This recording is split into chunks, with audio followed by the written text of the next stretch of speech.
Have you ever wondered what it takes to vanish into thin air? To walk away from a $15 million penthouse, a billionaire husband, and the life everyone dreams of? Isabella Sterling did exactly that at 5:47 on a Monday morning, 7 months pregnant, carrying nothing but a suitcase and a secret she'd been planning for 18 months. She left behind a 3-carat denim ring and a note with just 12 words. 12 words that would bring a powerful man to his knees and change everything. But here's what nobody expected.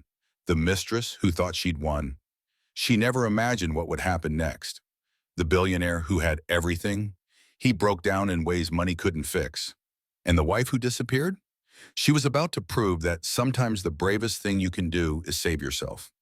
This is the true story of a woman who knew her worth, a man who learned too late, and a mistress who played a game she couldn't win. What happened next will shock you, inspire you, and maybe, just maybe, change how you see courage forever. Stay with me, because this story, it's about to get real.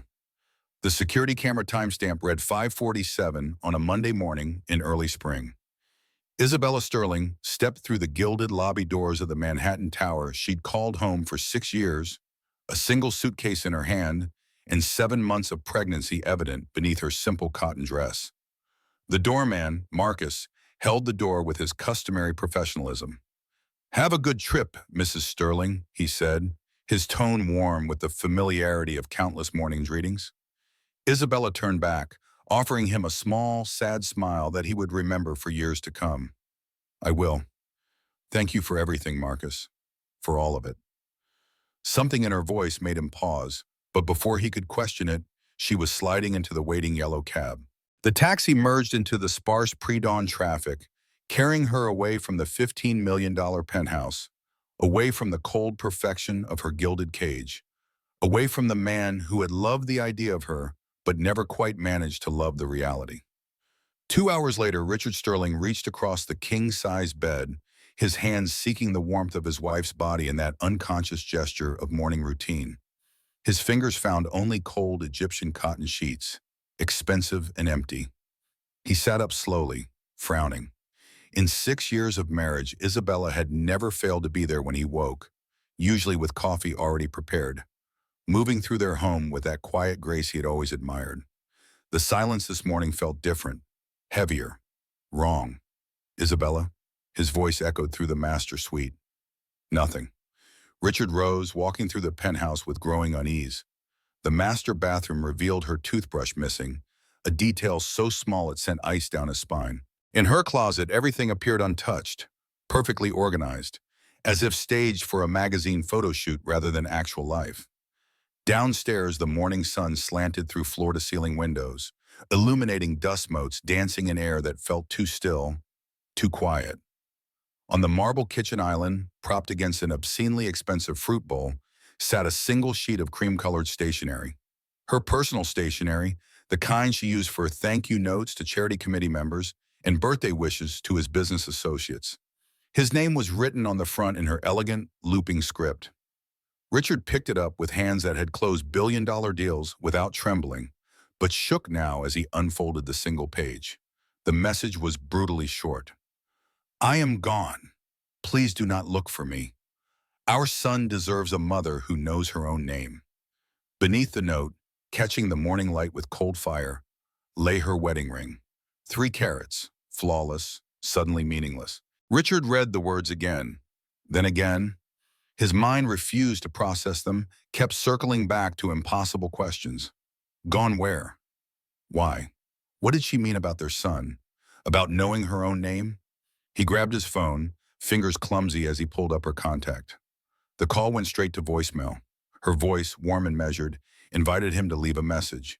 He couldn't speak, just ended the call and tried again. Straight to voicemail. Her mother, Eleanor. She'd know something she had to know. The voicemail that answered was cheerful, excited even.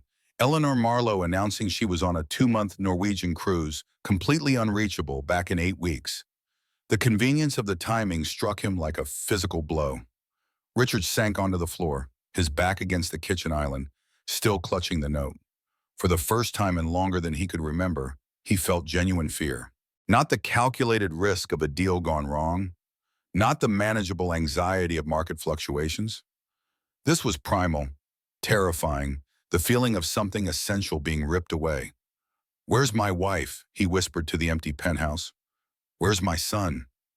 Let me tell you how we got here. Let me tell you about the perfect life that wasn't perfect at all, about ambition that consumed everything it touched, and about a woman who loved a man enough to leave him. Because sometimes walking away is the bravest thing you can do." 48 hours earlier, Isabella had woken in that same bed, alone as always. The view of Central Park stretched before her, 14 floors up, the early morning joggers looking like ants from this height. Beautiful, distant, unreal. She found Richard's note on his pillow, written on his personal stationery with the Sterling Enterprises letterhead. "Early meeting, back late, R." No good morning, no how are you feeling, not even love before his initial. Just the facts, efficient and cold. At 7 months pregnant, Isabella moved through the penthouse with careful deliberation, one hand instinctively protecting the swell of her belly. The baby, their son, kicked against her palm as if to say good morning. At least someone noticed she was there. She made herself breakfast, scrambled eggs, and whole wheat toast. The pregnancy book's recommended nutrition. "Good morning, little one," she murmured to her belly. "Just you and me, as always." Her phone buzzed with a notification from a society blog she followed more out of habit than interest. The headline made her pause. "Manhattan's power players at gallery opening." The photo showed Richard in his tuxedo, looking devastatingly handsome as always, his head tilted toward a striking redhead in an emerald green dress. They were laughing, comfortable, intimate in the way that spoke of inside jokes and shared secrets. The caption identified the woman as Chloe Winters, architect, recently contracted by Sterling Enterprises for the Westwood project. Isabella zoomed in on the photo, studying the body language, the way Richard's hand hovered near the small of Chloe's back, the way she leaned into his space. That's when Isabella noticed something on her nightstand, a single emerald earring, the same shade as the dress in the photo. It sat there among her pregnancy vitamins and water glass, left carelessly or perhaps deliberately. The third piece of evidence in his many months. Isabella picked up the earring, felt its weight in her palm. She should have been angry, should have been hurt, should have felt something. Instead, she felt only a vast, echoing tiredness, the kind of exhaustion that comes not from lack of sleep, but from the slow erosion of hope. "This was the third time I'd found evidence," she would later recall. "The third time I said nothing, because I'd stopped caring enough to fight about it. I'd stopped mattering, even to myself." She looked at her reflection in the bedroom mirror. Designer maternity wear, expertly applied makeup, hair styled in soft waves. She looked like the perfect society wife, the kind featured in magazines about Manhattan's elite. Polished, perfect, completely empty. I didn't recognize the woman in the mirror anymore, she thought. She was everything I'd never wanted to be, and nothing I'd ever hoped to become. But that was about to change, because Isabella Marlowe Sterling had been planning her escape for 18 months, and in 48 hours, Mrs. Sterling would cease to exist. Across town in a sleek, modernist apartment in Chelsea, Chloe Winters sat at her glass desk, painting her nails blood red while on speakerphone with her closest friend from architecture school. "He promised he'd tell her after the Westwood deal closes," Chloe said, examining her work with satisfaction. "She's just the incubator. I'm the partner, the one who actually gets what he's building." On her laptop screen, she had a folder open, filled with photos of Isabella at various charity events. Always perfectly dressed, always alone, always wearing that polite, distant smile that never quite reached her eyes. "She's beautiful. I'll give her that," Chloe continued. "But beauty without ambition is just decoration. And Richard Sterling doesn't need another decoration. He needs someone who can match him, someone who wants to build an empire, not just live in one." She closed the photo folder and opened a document titled Operation Sterling. It was organized like a business plan, because that's exactly what it was. Chloe had been born poor in rural Pennsylvania, had clawed her way through state school on scholarships and spite, had built her architecture career one strategic move at a time. Richard Sterling wasn't just a man to her. He was the ultimate acquisition, The final piece that would cement her transformation from trailer park trash to Manhattan elite. The timeline was detailed, methodical. Week 1, schedule Richard's meetings to conflict with Isabella's doctor appointments.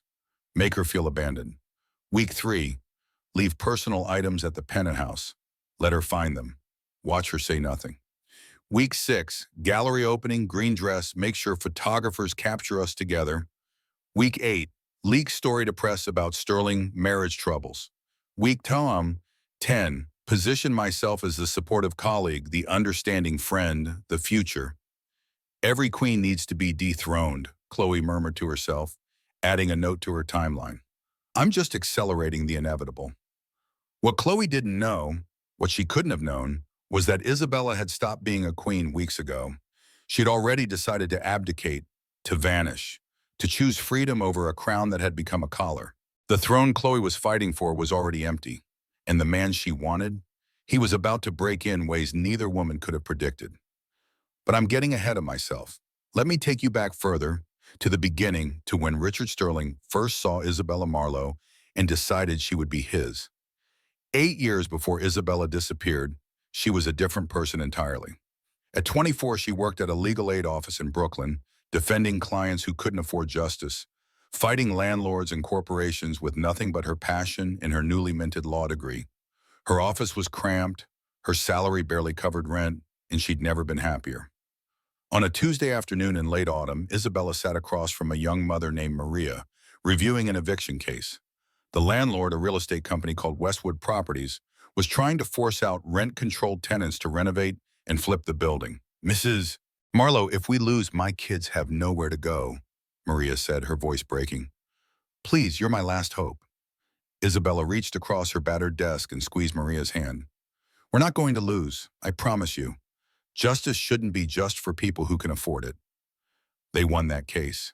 Isabella stood in housing court and dismantled Westwood's arguments piece by piece, citing precedents and regulations until the judge ruled in Maria's favor. When it was over, Maria hugged her, crying with relief. Thank you, Ms. Marlowe. You saved our home. Isabella felt it then, that sense of purpose, of making a real difference. That's what I'm here for. That same evening, still riding the high of victory, Isabella worked a catering job at a Manhattan charity gala. It was how she supplemented her legal aid salary, how she made rent and loan payments. She wore a crisp white shirt and black slacks, carrying trays of champagne through rooms that cost more to decorate than her entire year's salary. That's when Richard Sterling entered the ballroom. He was 30 years old, already making waves in Manhattan real estate, the son of old money who was busy making new money. Handsome in that sharp-edged way of men who've never doubted their place in the world. Magnetic, dangerous. He was talking to a senator when he turned, and his elbow caught Isabella's tray. Champagne splashed across his Tom Ford suit, and time seemed to stop. I'm so sorry, Isabella gasped, grabbing napkins. Let me help. No, entirely my fault, Richard said, but he wasn't looking at the stain. He was looking at her.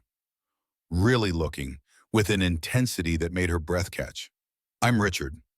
Isabella. She was acutely aware of the gulf between them, her catering uniform, his $1,000 suit, the way everyone in the room seemed to orbit him like planets around a sun. You don't belong in that uniform, he said, and her spine stiffened. Excuse me? You belong in a gown, as a guest, not staff. He said it with complete certainty, as if he could see through the uniform to something underneath. Isabella lifted her chin. And what makes you think I'd want that? Richard smiled then, genuinely surprised. Because everyone wants that, don't they? Not everyone measures success in dollar signs, she trailed off deliberately. Sterling, Richard Sterling, and I'd like to prove you wrong. Dinner? She should have said no, should have recognized the warning signs, the assumption that she could be won like a business deal. But he was looking at her like she mattered, like she was fascinating and complex and worth knowing. When you've spent years being invisible, that kind of attention is intoxicating. One dinner, she agreed. One dinner became two, became a weekend in Paris, became a whirlwind 6 months that felt like a fairy tale.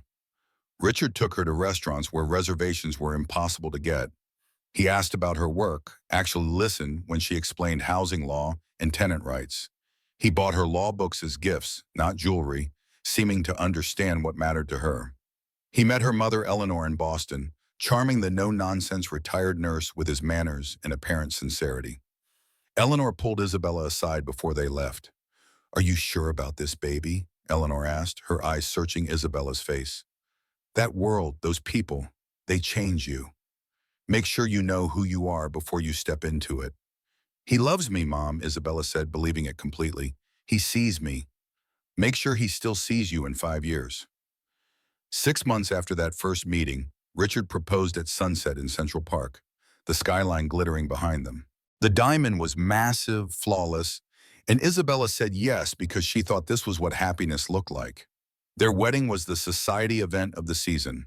Isabella wore vintage Chantilly lace, carried peonies, and felt like she was stepping into a dream.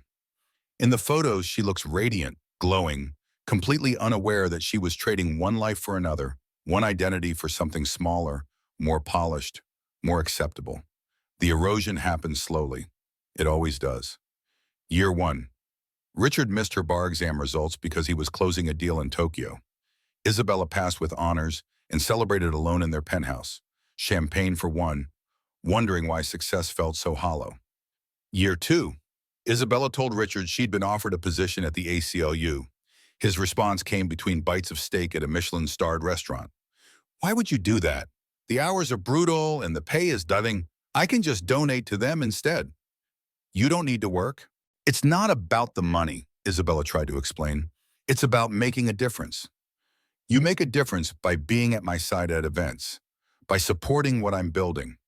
That matters more than some nonprofit that's always going to be struggling." Isabella let it drop because she was tired from a charity luncheon and a gala the night before and didn't have the energy to fight. That's how it starts, with small surrenders. Year 3, she volunteered at her old legal aid office once a week. Richard barely noticed, and when he did, his comment was casual but cutting. "Those people will drain you emotionally. You're meant for better things." Year 4, Isabella stopped mentioning her dreams. Richard stopped asking if she had any. Year 5, Isabella discovered she was pregnant. She told Richard over breakfast, nervous and hopeful. His face lit up, but his words sent ice through her veins. Finally, an heir. Not a baby, not our child. An heir.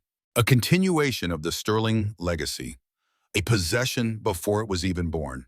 Year 6, Isabella was a ghost in her own home. She attended charity events, smiled for photos, organized dinner parties, and slowly disappeared. The woman in the mirror was everything she'd never wanted to be and nothing she'd ever hoped to become. At 7 months pregnant, Isabella found a hotel receipt in Richard's jacket pocket. The Parker Hotel, the night he'd said he was working late on the Philadelphia deal. She called the hotel. "Yes, we have a reservation history for Mr. Sterling. Would you like me to confirm the dates?" "That's not necessary, thank you." She sat in her walk-in closet, crying quietly so the staff wouldn't hear. Then she stopped crying, wiped her tears, and pulled out an old legal pad from her law school days. At the top of the page, in her careful handwriting, she wrote, "Exit strategy." That was 18 months ago. Since then, Isabella had been planning her escape with the same methodical precision she'd once applied to legal cases.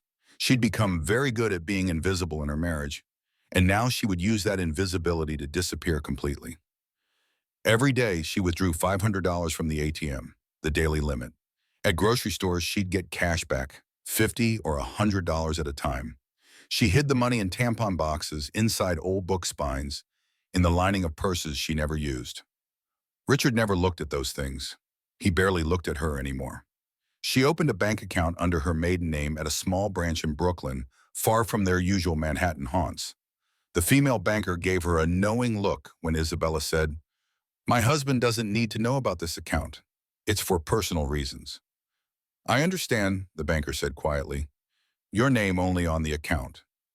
Isabella researched on library computers using incognito mode, clearing her history. She Googled small coastal towns, Oregon, Washington, places where Isabella Sterling would never be found because she'd never been there, had no connections, no ties. Places where Anna Marlowe could start fresh. She bought a burner phone with cash, rented a post office box in Queens, ordered identification documents from the dark web, a skill she'd learned from a legal aid client years ago. She practiced signing Anna Marlowe until it looked natural, until it felt real. When she discovered she was pregnant, the planning became urgent. Richard's reaction, that word heir, told her everything she needed to know. Her son, because the ultrasound revealed a boy, would be born into a museum, not a home. She couldn't let that happen. She packed a single suitcase, hiding it in the back of her cavernous closet.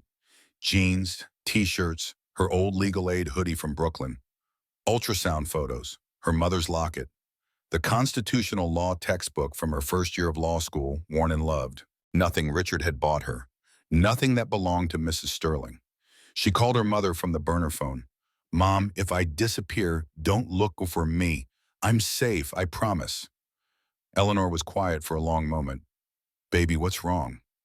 "Everything, but I'm fixing it." "Does this have to do with Richard?" "It has to do with me, with who I was before I forgot."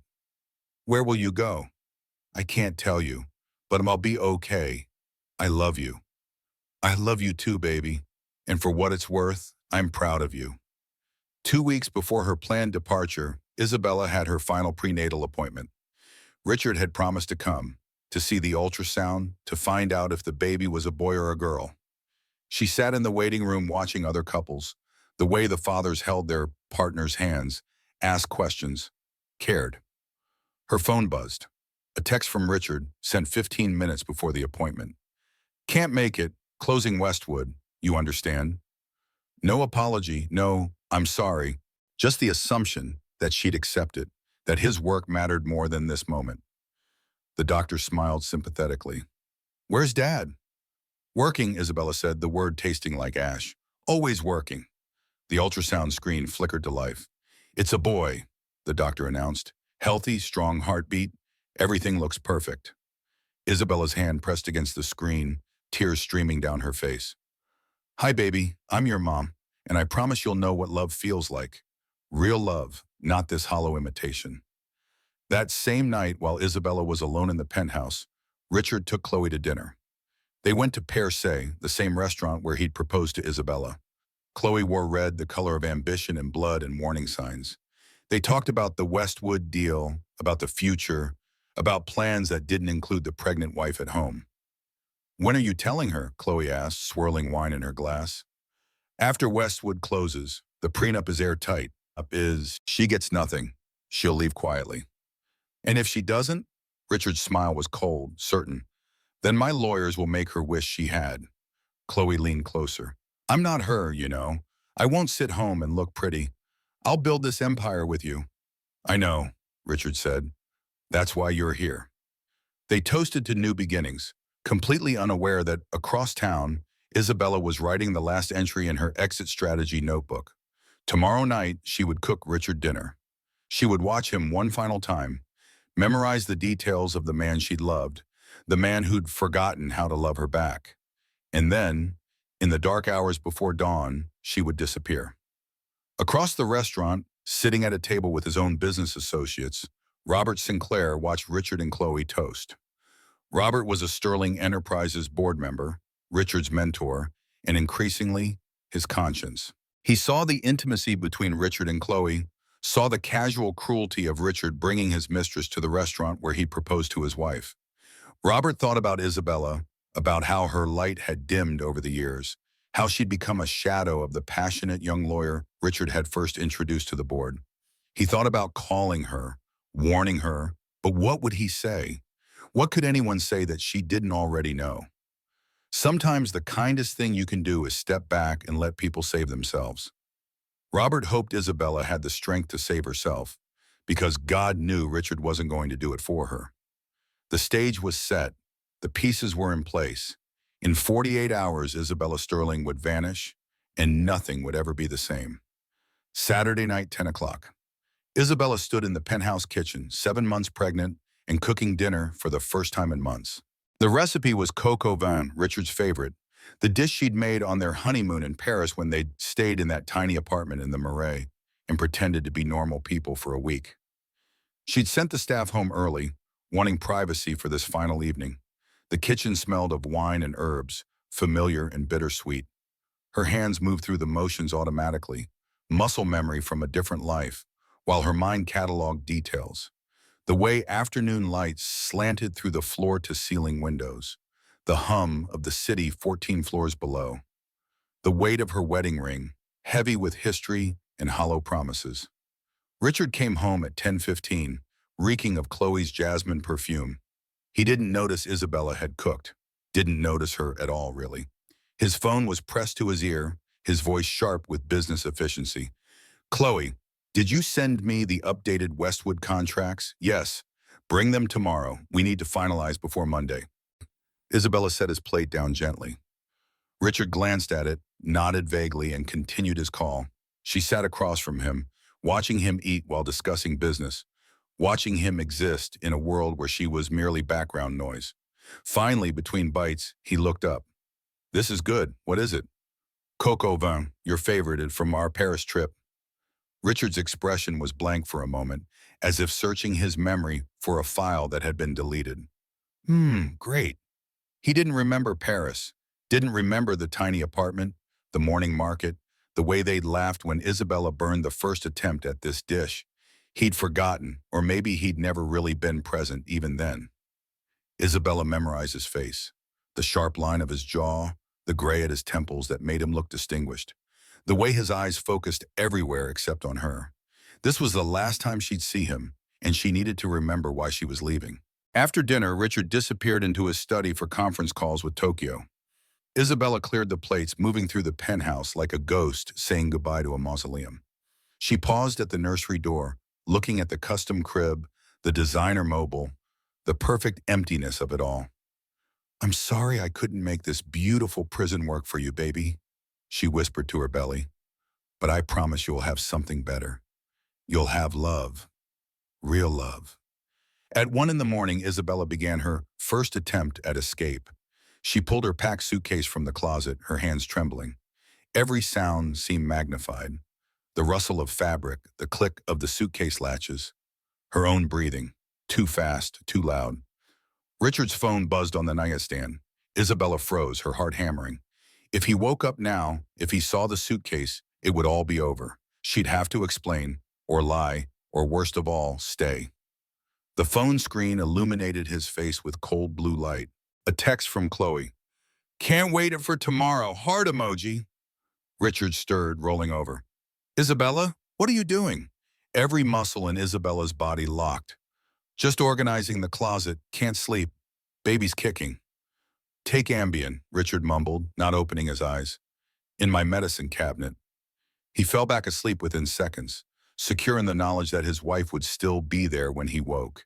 He'd never considered that she might leave, because in his world, people didn't walk away from Richard Sterling. They competed for his attention, fought for his time, treasured every scrap of acknowledgement he offered. Isabella stood frozen for 30 minutes, watching him sleep, waiting for her heart to stop pounding.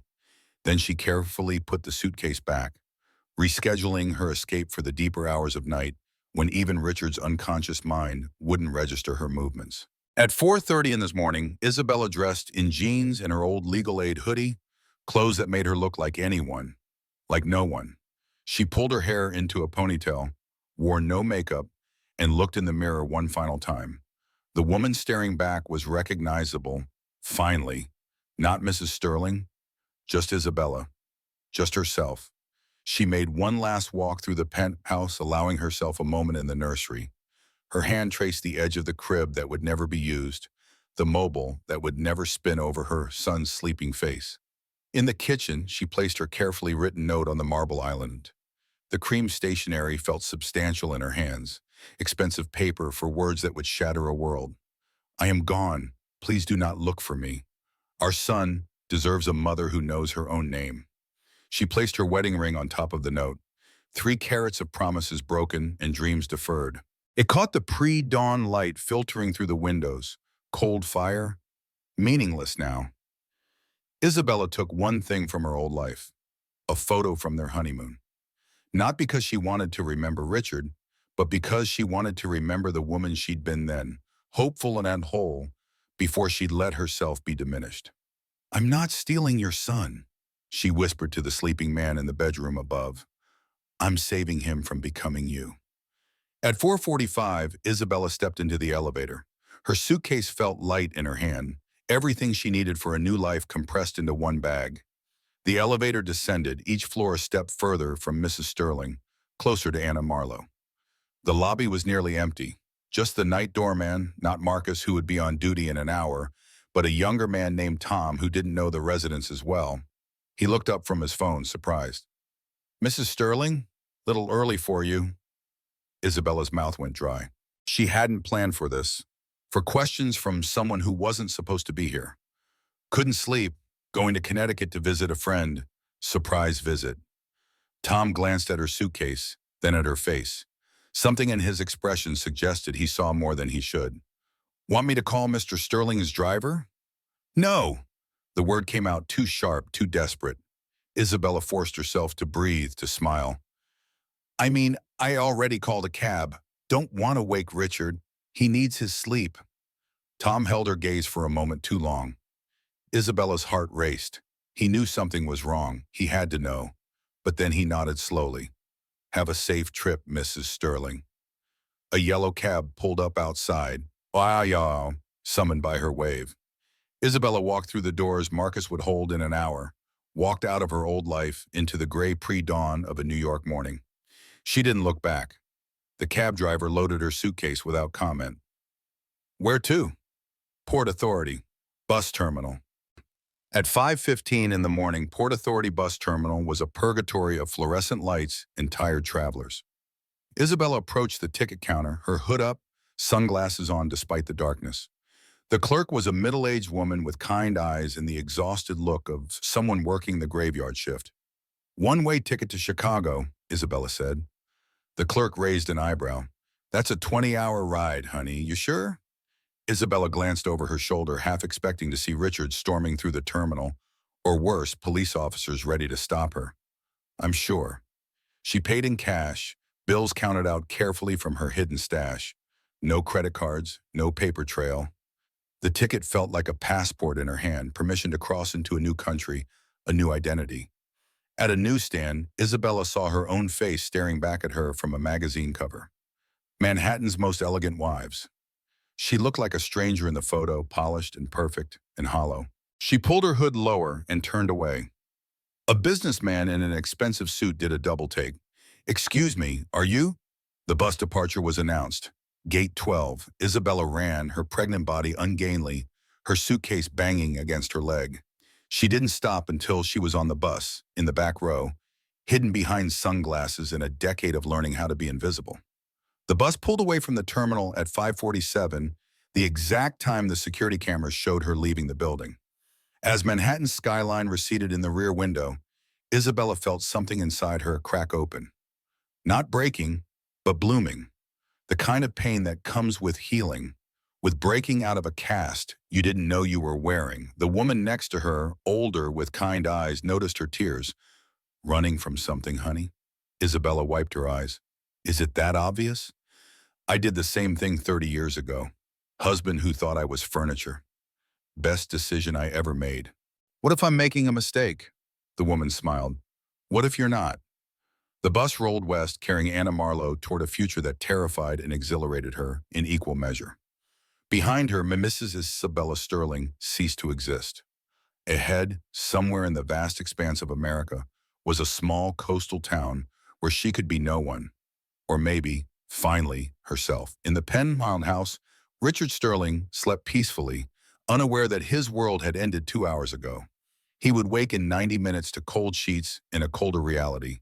He would find the note, read it again, and begin a descent that would break him in ways $1 billion couldn't fix. But Isabella didn't think about that. She thought about her son, moving inside her, safe and loved and free. She thought about a future written in her own hand, in her own name. She thought about a small bookstore in Oregon that she'd found online, that was hiring, that might have a room above it for a pregnant woman with Kosharu and a new identity. Mrs. Sterling was gone, but Anna Marlowe was just beginning. The bus drove through the dawn, and Isabella watched the sun rise on the first day of the rest of her life. Richard's alarm jolted him awake at 7:52. Automated blinds retracted with a mechanical whisper, flooding the bedroom with morning light. His hand reached across the bed in that unconscious gesture of 6 years of marriage, seeking the warmth of Isabella's body. Cold sheets, empty space, he frowned. In their entire marriage, Isabella had never failed to be there when he woke. She was as reliable as sunrise, as constant as the tide of his ambition. Coffee would be waiting on his nightstand, prepared exactly how he liked it. She'd be dressed already, moving through their morning routine with that quiet efficiency he'd always appreciated. Not this morning. Isabella? His voice sounded strange in the silence. Uncertain in a way Richard Sterling was never uncertain. No response. He rose, pulling on his robe, moving through the master suite. The bathroom was empty, pristine. In her closet, everything appeared perfectly organized, untouched, as if staged for a photo shoot. But her toothbrush was missing from its holder, a detail so small and wrong it sent ice down his spine. Isabella Obim. Louder now, an edge of panic creeping in. The penthouse was immaculate, too quiet, the kind of quiet that comes not from peace but from absence. Richard descended the floating glass staircase, his bare feet silent on the expensive marble floors. In the kitchen, morning sun illuminated the island. And there it was, cream stationery propped against the fruit bowl, his name in her elegant script. Richard picked it up slowly, as if it might explode. Inside, her message was devastatingly brief.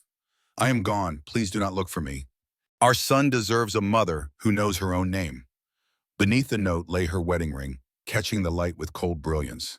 He read the words 3 times. 4. His mind refused to process them, kept circling back to impossible questions. Gone where? Why? What did she mean about knowing her own name? It was Sterling. Her name was Isabella Sterling. She was his wife, the mother of his heir. She couldn't just be gone. He grabbed his phone with shaking hands, pulled up her contact. The call went straight to voicemail. Her voice, warm and measured, invited him to leave a message. He hung up and tried again. Straight to voicemail, again and again, her mother.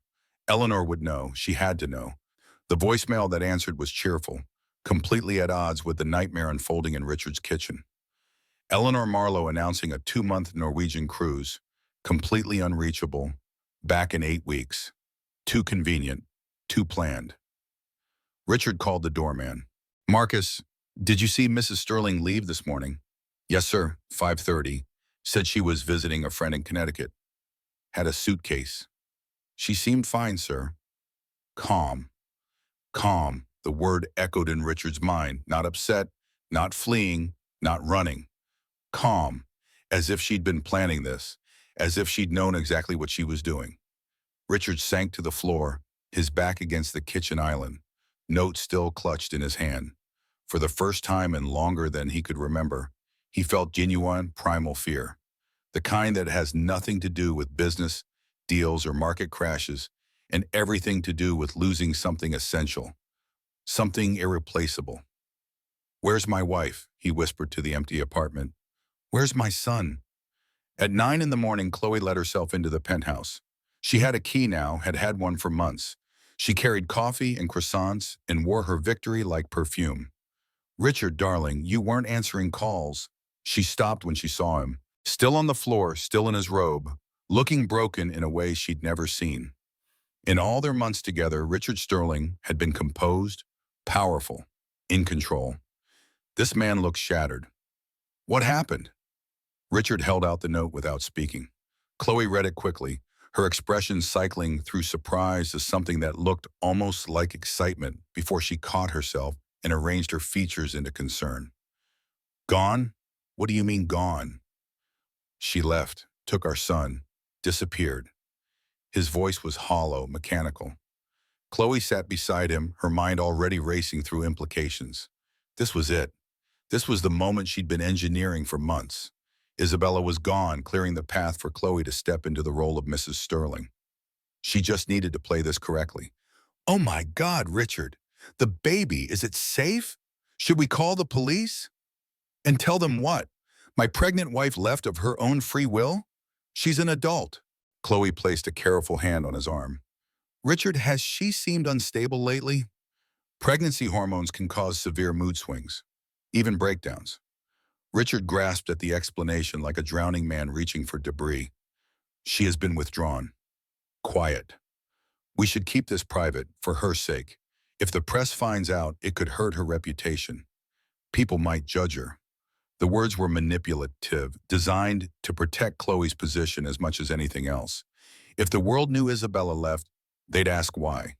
They'd discover Chloe. They'd see her as the villain rather than the victor. Richard nodded, not seeing the calculation in her eyes. You're right, keep it quiet. What neither of them knew was that across town in Brooklyn, a private investigator was already reviewing the case files Isabella had left in her old apartment. The files that documented Westwood Properties' pattern of tenant harassment. The files that showed Richard Sterling's company systematically displacing vulnerable families. The files that would eventually reveal that Richard's wife hadn't just left him. She'd been fighting against him, secretly, for years. At 10 in the morning, Richard was in his office making calls. His assistant had never seen him like this. Disheveled and desperate, the veneer of control completely stripped away. Get me Frank Harrison, the best investigator in the city. I don't care what he costs. By noon, Frank Harrison sat in Richard's office, a grizzled former detective with cynical eyes and 3 decades of finding people who didn't want to be found. He reviewed the facts with professional detachment while Richard paced. Your wife opened a bank account 18 months ago under her maiden name, Marlowe. She's been withdrawing cash systematically. 500 a day, additional amounts at stores. Total accumulated over that time, approximately $182,000. Richard stopped pacing. What? She bought a bus ticket this morning. Newark Station 547, paid cash. Route has 87 stops between here and Chicago. She was calm, disguised, and very careful. Harrison slid a photo across the desk. Security footage showing Isabella in jeans and a hoodie, unrecognizable as the elegant Mrs. Sterling. Mr. Sterling, your wife didn't panic and run. This was military-grade planning. She's been preparing to leave you for over a year. The words hit Richard like physical blows. Over a year. While he'd been closing deals, building his empire, sleeping with Chloe, Isabella had been plotting her escape. She'd been living with him, eating meals with him, sleeping beside him, and all while systematically erasing herself from his life. Find her, Richard said, his voice dangerous. I don't care what it costs. Find my wife. Harrison's expression was almost pitying. Mr. Sterling, people this prepared don't want to be found, and family courts favor mothers, especially pregnant ones fleeing difficult situations. I gave her everything. Did you, though? The question hung in the air, unanswerable. Over the next week, Richard descended into a hell of his own making. Harrison's investigation revealed layer after layer of Isabella's secret life. The bank account, the retained apartment in Brooklyn she'd never sold, just rented out, the post office boxes in Queens and Missouri, and finally Portland. They were always 2 steps behind her, chasing a ghost who had become very good at disappearing. Richard stopped going to the office. He missed meetings, left calls unreturned. At night, he drove through Brooklyn at 3 in the morning, parking outside Isabella's old apartment building, staring at dark windows as if she might materialize. A homeless man approached his car one night. You okay, buddy? I lost my wife. The homeless man nodded sagely. Maybe she lost you first. The words haunted Richard. He began to see his marriage differently, as if someone had adjusted a lens that had been blurred for years.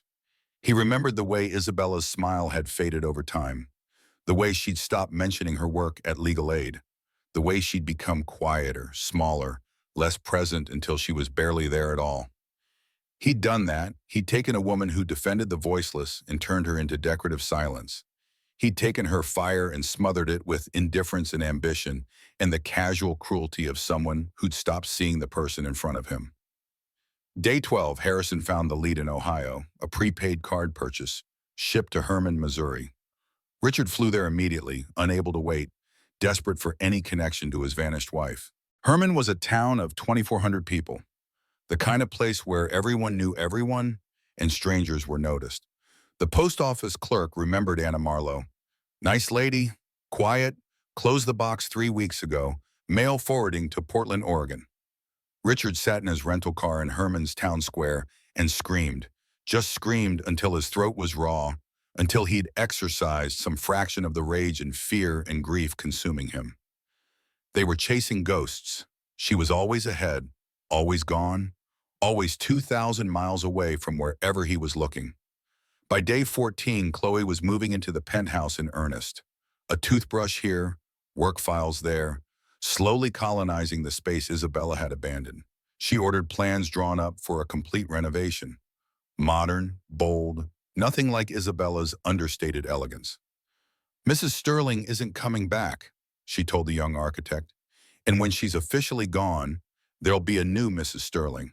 And what Chloe didn't see was Robert Sinclair watching from his office across town, tracking phone records, piecing together her manipulation.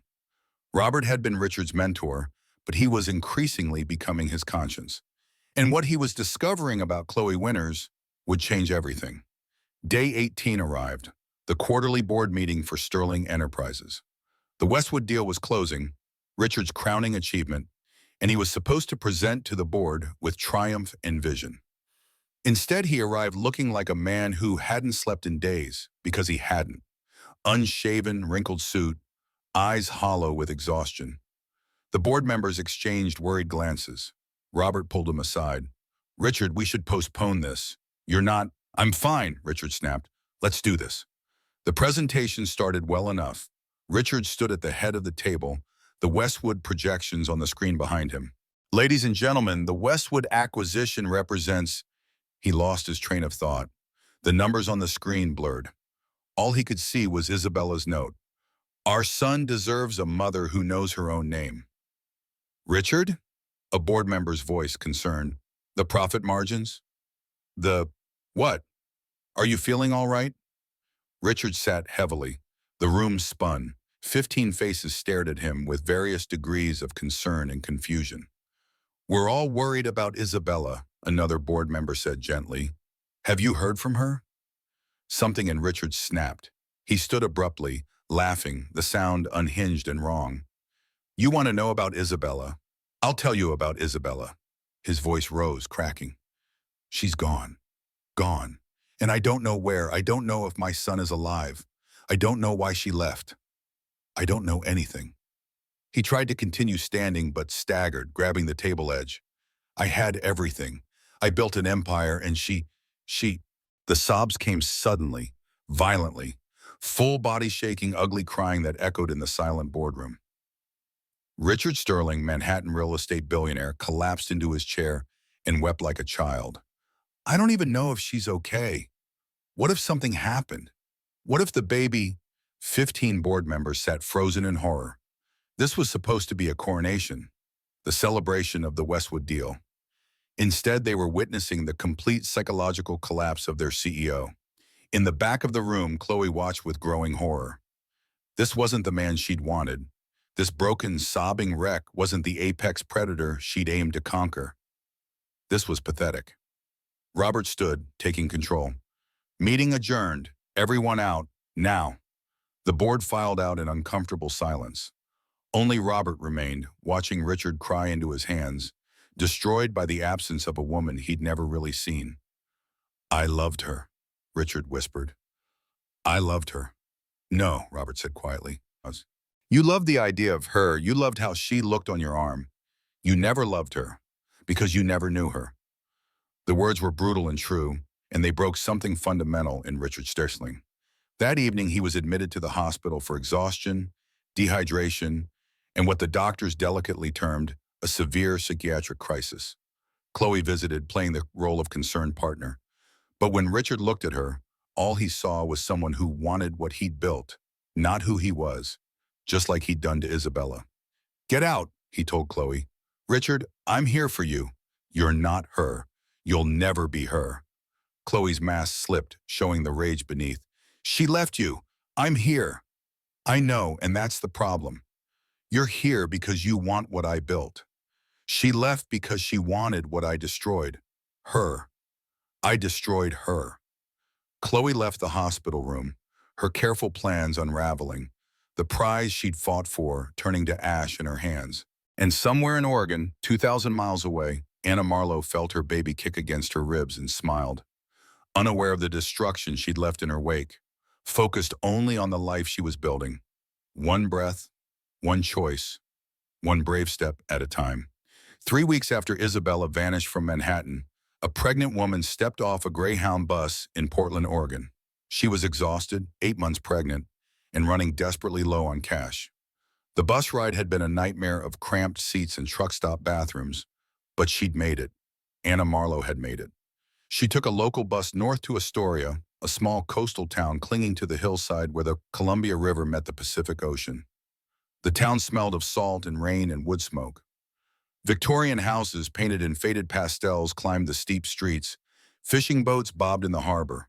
Everything was smaller here, quieter, more real than the gleaming towers of Manhattan. Anna tried 3 motels before accepting the truth. They all wanted credit cards. Cash wasn't enough, not without identification that matched her new name, not without a paper trail she couldn't provide.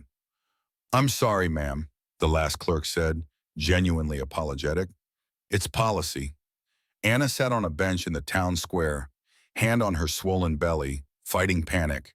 She'd planned so carefully, but she hadn't planned for this. The baby kicked, as if asking what came next, and Anna didn't have an answer. That first night, she slept in the car she'd bought for $800 from a sketchy dealer in Portland. The back seat was cramped, her body too pregnant to get comfortable. Morning sickness combined with sleeping in a car made for a nightmare. She cried quietly, apologizing to her unborn son. "I'm sorry, baby, I'm so sorry. We'll figure this out, I promise." On the third morning, desperate and exhausted, Anna noticed a bookstore on the main street. Sullivan and Daughters Books in hand-painted letters. The window display showed worn paperbacks and a handwritten sign, "Public restroom inside." Anna went in just to wash her face, to use a real bathroom, to feel human for 5 minutes. The store was cramped and cozy, smelling of old paper and coffee. An older woman with silver hair and sharp eyes watched from behind the counter. "You okay, honey?" the woman asked. "Just traveling. Is there a bathroom?" "In back. Take your time." In the bathroom, Anna looked at her reflection for the first time in days. Hair unwashed, dark circles under her eyes, but something else too. She looked real. Not polished or perfect, just real, raw, human. When she emerged, the woman had tea waiting. "You look like you needed this, on the house." The kindness broke something in Anna. Tears came before she could stop them. "Thank you." "How long you been sleeping in that car out front?" Anna's head snapped up. How did you?" The woman smiled gently. "Honey, I was a family lawyer for 30 years before I retired.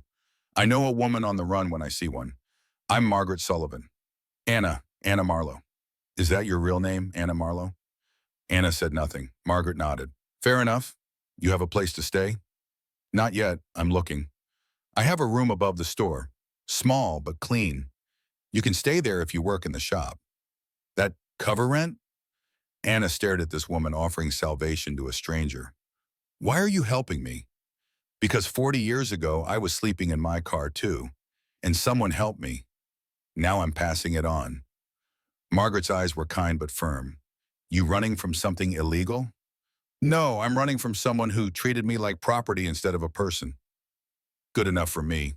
Welcome to Astoria, Anna."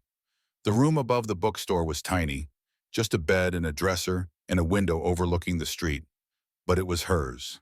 The first space that had been truly hers in 6 years. Anna cried herself to sleep that night, but they were different tears. Relief, hope, gratitude. The next few weeks established a rhythm. Anna worked downstairs, shelving books, helping customers, learning the ebb and flow of small-town life. People were curious but respectful. They noticed her accent, her obvious pregnancy, the way she tensed when anyone asked personal questions. But they gave her space. "Small towns are interesting," Margaret explained one afternoon. "We're all in each other's business, but we also know when to mind our own. You're clearly running from something, but you're also clearly not a threat. That's enough for most folks." At night, Anna had nightmares. Richard finding her, taking the baby, dragging her back to Manhattan. She'd wake gasping, hand on her belly, checking that her son was still there. Still safe, still hers. Margaret heard her one night and came upstairs with chamomile tea. The nightmares will fade, she said quietly. I had them too. Takes time to believe you're really safe. What if he finds me? Honey, you're a pregnant woman who disappeared into America. That's like finding a specific grain of sand on a beach. You're safe. In her second month in Astoria, Anna met Grace Thompson at the prenatal clinic. Grace was 5 months pregnant, southern accent thick as honey, and refreshingly direct. First baby? Grace asked, settling into the chair next to Anna in the waiting room.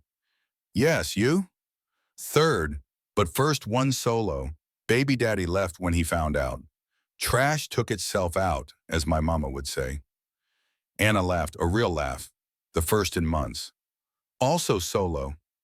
Grace studied her with knowing eyes. Running from someone? Is it that obvious?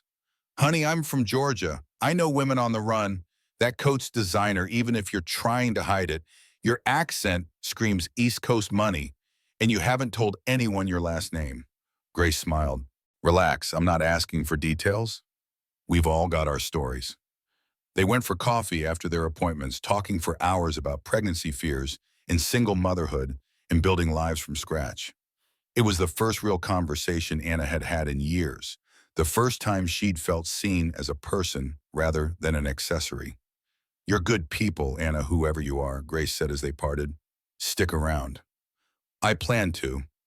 In her third month in Astoria, at 9 months pregnant, Anna met James Morrison. The bookstore's sink broke, flooding the back room, and Margaret called the local carpenter. James arrived in a flannel shirt and work boots, with kind eyes and a calm presence that immediately put Anna at ease. He fixed the sink efficiently, then noticed Anna struggling with heavy boxes of new inventory. You shouldn't be lifting those. Let me. Anna's instinct was to refuse, to prove her independence, but something about James made her feel safe. Thank you. As he worked, James made easy conversation. He'd lived in Astoria his whole life. His wife had died 2 years ago, leaving him to raise their daughter Lily alone. He built furniture, fixed things, knew everyone in town. I'm making a crib for Grace's baby, he mentioned. Want me to build one for yours too? No charge. Every baby deserves a handmade welcome. Anna's eyes filled with tears, hormones, and kindness overwhelming her. Why would you do that? James smiled. Because we take care of each other here. That's how small towns work. 2 weeks later, on a night when a massive storm battered the coast, Anna's water broke. It was 2 in the morning, contractions coming fast, and she was alone in her tiny room above the bookstore. She called Grace, her emergency contact. It's time. I'm coming. Hold on. But the storm had flooded the roads. The ambulance couldn't get through. Grace arrived soaked and determined. Okay, honey, breathe. We got this. Margaret heard the commotion and came upstairs. I delivered my daughter at home in 1976. I remember enough. Then James appeared with a medical kit. My wife, before she died, we took a home birth class. Just in case. I can help. So Anna Marlowe gave birth in a tiny room above a bookstore during a coastal storm with 3 near strangers who became family in the space of 4 hours. Grace coached her breathing. Margaret sterilized towels. James stayed calm and focused, guiding her through each contraction. At 3:47 in the morning, with rain battering the windows and wind howling off the ocean, Leo Marlowe was born. 7 pounds, 3 ounces. Healthy, perfect, free. Anna held him, sobbing with joy and relief and overwhelming love. Hi, baby. Hi, you're safe. You're so safe. Grace was crying too. He's beautiful, Anna. James brought the handmade cradle he'd finished that week. Welcome to the world, little man. Margaret touched Anna's shoulder gently. What's his name? Leo. It means lion, because he's brave. Anna looked at each of them in turn. Braver than I've ever been. You gave birth during a storm with no hospital and no drugs, Margaret said. You're plenty brave. The next 6 months were the happiest of Anna's life. She worked at the bookstore with Leo in a carrier on her chest. The town embraced them, this mysterious woman and her baby, asking no questions but offering endless help. Casseroles appeared on Margaret's doorstep. Hand-me-down baby clothes. Offers to babysit.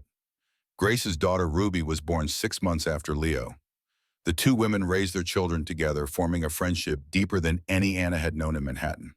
They went to the farmer's market on Saturdays, spent evenings on the beach watching their babies play in the sand, built a life from community and courage. James was around more and more, fixing things that didn't need fixing, bringing dinner, reading to Leo. One evening on the beach, watching the sunset while Leo slept in his stroller, James turned to Anna. I don't know what you're running from, but you're safe here. They were sitting close, shoulders almost touching. He leaned in slightly, and Anna felt the pull, the temptation. But she pulled back. James, I'm not ready. I'm still legally. It's complicated. I'll wait, he said simply, however long it takes. Why are you so patient with me? Because you're worth waiting for. On Leo's first birthday, the whole town seemed to show up for the beach party. Ruby took her first steps toward Leo. Margaret brought a cake shaped like a lion. Doc Harris gave Leo a toy stethoscope.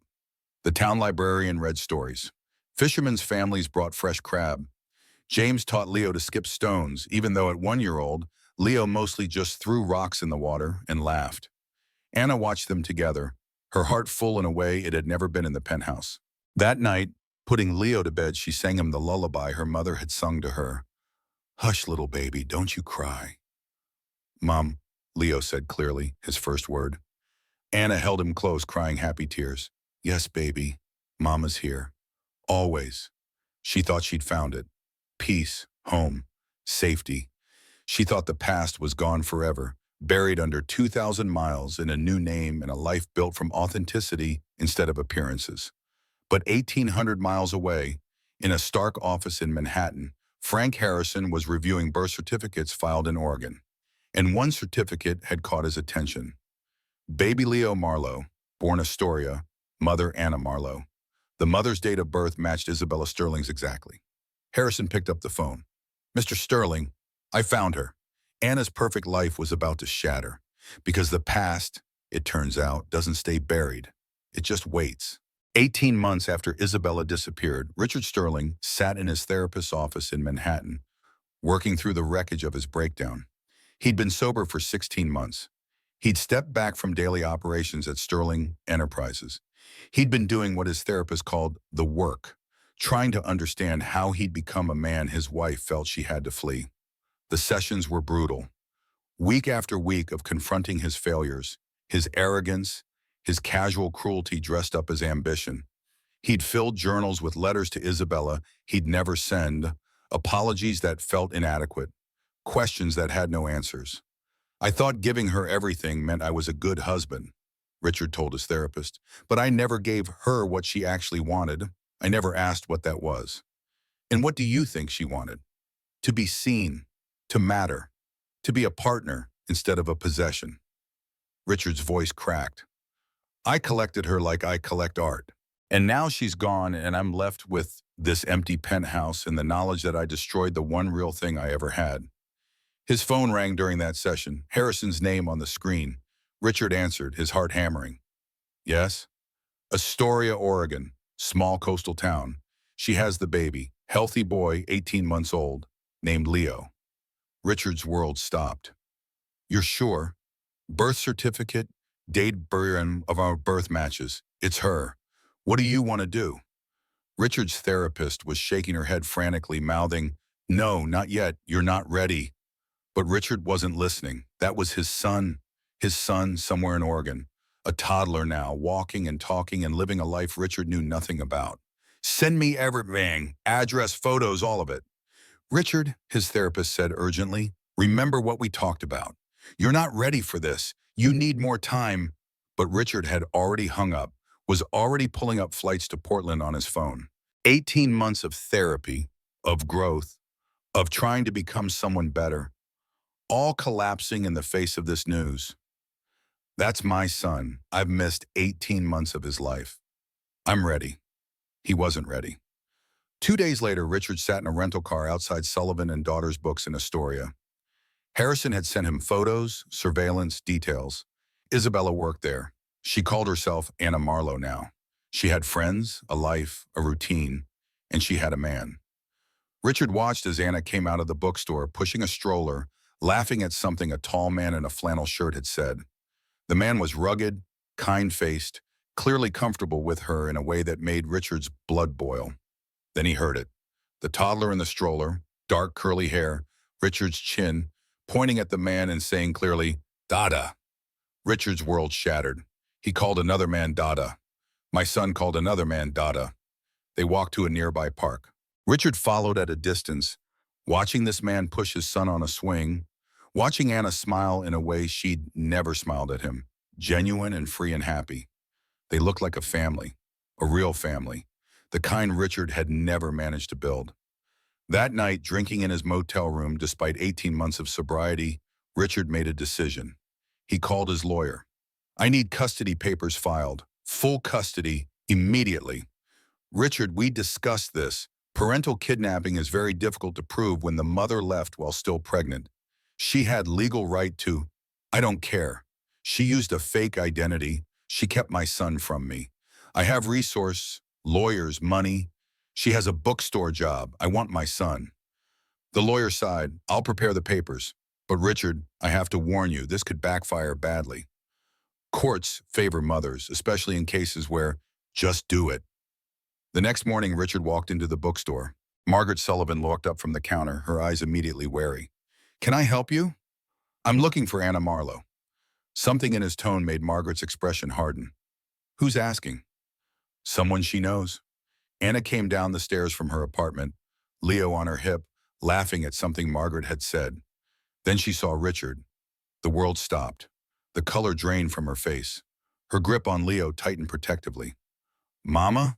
"Who dat?" Leo asked, sensing her tension. "Margaret, take Leo upstairs. Now." Margaret moved quickly, recognizing danger. "Come on, sweetie. Let's get cookies." Leo protested, "Mama?" But Margaret was already carrying him up the stairs, leaving Anna and Richard alone in the bookstore. The silence was deafening. 6 years of marriage, 18 months of separation, and neither knew where to start. Richard spoke first. "Hello, Isabella." "Don't call me that." "That's your name." "Not anymore." "What are you doing here?" "I came to meet my son, the son you stole from me." Anna's eyes flashed with rage. "I didn't steal him. I saved him." "From what? A father who loved him?" Anna laughed, bitter and sharp.